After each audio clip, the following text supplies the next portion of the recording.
Hi, Victoria. Welcome to the school. Hello, Mrs. Geer. Thank you for having us. Come on in.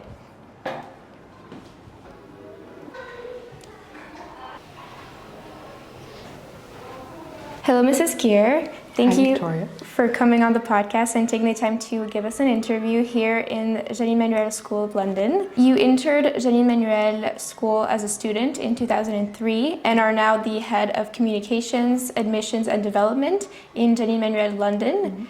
Could you tell us a little bit about your journey within the school? As you say, I joined the school in 2003 in CM1 in the adaptation programs. I then completed all of my education in Paris. I graduated in 2011 from a Bac ES, and then I came to the UK to study Spanish and philosophy at the University of Oxford. And as I was in my final year, got an email saying we're going to open a school in London. And I said, great, can I help? And here I am. The Jeannine Manuel School London has achieved remarkable milestones since it was created 10 years ago in 2015. It ranked the top French school abroad. It achieved 86% of students earning mention très bien and 36 receiving the Félicitations du jury, which is the highest honor. And these are just to name a few. I wanted to ask you what you think are the aspects of the school's philosophy or approach that have contributed most to these outcomes. As you say, we're extremely proud of all of our students. I think, as you will be aware as an alumni, there's a lot of ingredients that make up the recipe for success like this. There is obviously the teaching philosophy, which is all about engaging the students into their education. The teachers are obviously excellent as well. We also have small class sizes, so the teachers can know and support the students extremely well. We have a very close relationship with the parent community as well, so we're all working towards the same objective for the students. Another thing that I think is really important and really helpful for our students is that we do have a close relationship with the schools in Paris and Lille. So we work together collaboratively, again, to bring in, best practices into the classroom, to look at what's going on in terms of scientific research. And then the last thing, and that's quite an obvious one, is obviously that we are a bilingual school. And being bilingual, as you know, helps to develop lots of skills, lots of competencies, lots of ways of thinking that really help. So I think these are all of the ingredients that help our students do so well. Jeannine Manuel School graduates also have impressive outcomes and opportunities after high school. Could you tell us a little bit more about the paths that they typically take, such as the countries where they go on to study, work, or live, the universities they attend, and the fields of study they choose to pursue? Absolutely. As you know, being bilingual and going to a very good bilingual school, such as Jeannine Manuel School, it opens a lot of doors in terms of possibilities for higher education all around the world. And our students are not afraid to go and explore. So much like in Paris and Lille, our students graduate and go and study in lots of different countries all around the world. Obviously, some stay in the UK, but we also have students go to the US, to Canada, to Italy, to Spain, to the Netherlands. I think last year we had someone who went to UAE. So lots of different pathways, lots of different options. And in terms of fields of study, lots of different things as well, from engineering, law, medicine, the arts. But last year we also had a student who went to study AI, which obviously is a new, relatively new field in higher education. And we're super proud of the fact that our students are not afraid to go and try all of these things, and they come away from the experience with a lot of interesting learning. You talk about sort of endless possibilities that are open to Jeannine Manuel students. As the former head of higher education counseling at Jeannine Manuel London, how would you say the school prepares its students to embark on their journey after high school? We prepare them well. You're, living evidence of this. I think what's really important, and again, the ingredients for a good higher education journey is, first of all, we start preparing early. So we plant, those initial questions about options and how and why from kind of troisième, so year 10. And then we work very closely with the student and their family to devise a plan that works for them. So again, because our student to staff ratio is quite generous, we're able to work very closely and tailor a plan for everybody so that they're able to access the courses that they are interested in. I think if it boils down to something, I would say probably aim high and find the right fit.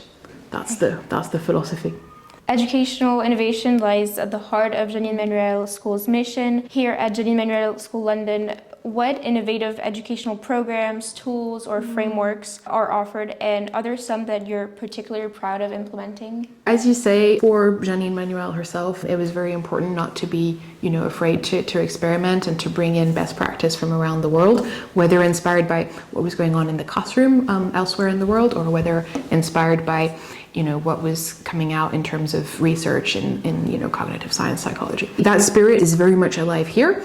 Obviously, the fundamentals are the fundamentals and they need to stay solid, but we have also brought in lots of really interesting programs. I'm sure you did Regard Croisé when you were a student in Paris. We also have a bilingual maths program. We are very proud to have a program called Music Sparks for the little ones. It's a specialist music program, so the petite section, moyenne section, grande section have music every day with a specialist teacher. It's inspired by the Kodai method of teaching music, and it helps them to develop lots of skills that are not just, pure music. So it's absolutely brilliant, and that's one of the most recent born, and it's something we're really proud of. In 2024, Jeannine Manuel London introduced the phone pouches. What led the administration to implement this policy, and what effects or reactions have you observed so far on academic performance and student well-being? So that's a great question. As for all of the things that we do, the introduction of the phone pouches was a great teaching moment. The idea was not to, ban phones or completely restrict access.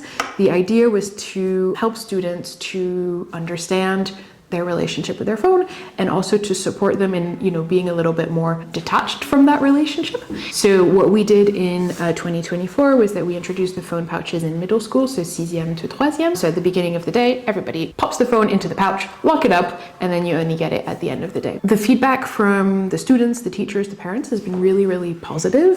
I think everyone's happy to park the phone and park all the notifications and know that no one else in the class has access to that. It's, I think, a little bit too early to say if there's any impact on academic outcomes, but the feedback from students in terms of well-being has been really, really positive, and they've already noticed that actually it has helped a lot. And I think anecdotally we've got less middle schoolers with phones as well than we used to, so that's nice. As head of admissions, what would you say Jeannine Manuel School looks for in students? We want students who want to think, dare, share, and care. Obviously, we're looking for families who are inspired by our school's mission. So Jeannine Manuel's vision is very much alive and very much as important as it is in France. So we are looking for that, but we are, as I said, looking for students who are happy to take intellectual risks, who are kind, who want to learn, who are curious. There we go. The school's curriculum is bilingual, as you've mentioned, so French and English. How do bilingual and multicultural approaches support children's cognitive and emotional development? And as an alumna of Jeannine Manuel School yourself, how did these approaches impact you in your life? I think being bilingual develops a lot of skills and a relationship to the world that's really quite special. Bilingual learners have a lot of empathy in terms of critical thinking.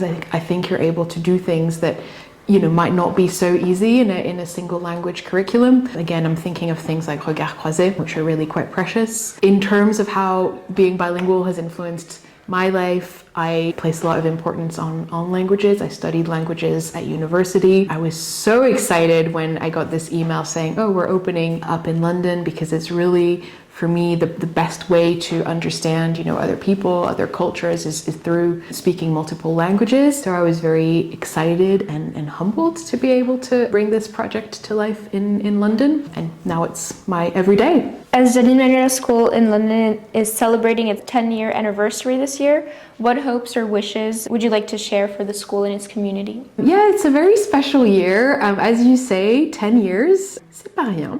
We went from having 180 students in 2015 to about 700 now. We had one building, and now we have 3 historic buildings right here in central London. So a very special year. Extremely proud of all of the students who've been through our school. In terms of wishes for the future, I hope to see many more generations of students benefiting from the wonderful education that we have here. The 3 buildings that we have for our school are historic buildings that we renovated when we came in.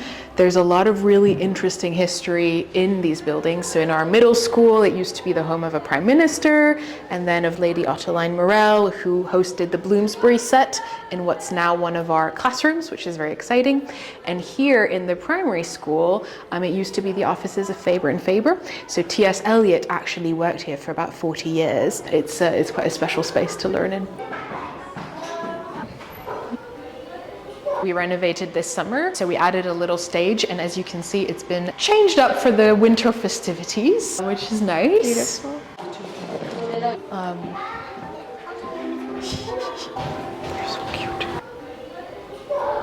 This is primarily our lab. So as you know, science at our school is very hands-on. We love a lot of experimenting, a lot of drawing, conclusions. It does also act as a cookery room for our cookery club, which is super popular. Remind the students about some of the things that we do in PSHE, so looking after yourself, looking after others. Take you through. We opened it in the spring of last year. It has absolutely changed life at school. As you can see, we can host about 200 people in here. So this morning we had some performances for the winter. Big space, which is wonderful. So here you can see all of the primary school. This is the new building just behind you as well. And on top of that building, we've also added a rooftop. They use it, I think, from year 3 all the way up to the end.